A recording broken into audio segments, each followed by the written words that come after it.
Assalamu alaikum hurmatli bugün sizlerle müşahşursuz gezişimizden maksat sizlerle muammalarımızı işitip cabi halatır.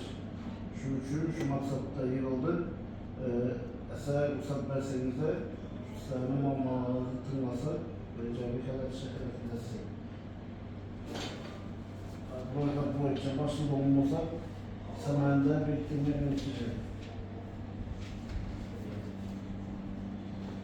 Sınav kredi olacak.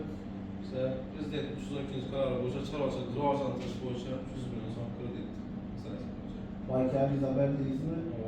Bu oldu. Aliza adını görüp çıkıp kanuni halatça yardım veririz. Hocam Murat'a şahide. Güzel. Tutmuş ortak nasılsınız? Ne oldu mesela? Mesela şu çabası rivajlandırışın materyaller mesela 60 milyon. Aliza haberdeyiz hem görüp çıkamaz kanuni tertipte halatı tabi değişik hareketlerimiz. Yusuf Vasfa'ya sen tutmuş ortak mısın?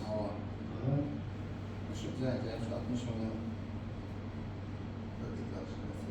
Ne kadardan mı? Aliza haberdeyiz hem belirleyen tertipte görüp çıkamaz tabi halatı hareketlerimiz var. Balta yapacağı bir şey. Ne oldu mesela? Zaten çaba. Mahalleden mi? İlçesi mi?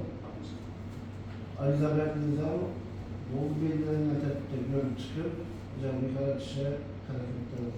Mesela hürmetli tedbirkarlar başka hiç şimdi müracaat olmasa ket taraflardan menzer arizalarınızı görüp çıkıp belirlenen tertipte cami hareketçe hareketleriniz ket tarafına.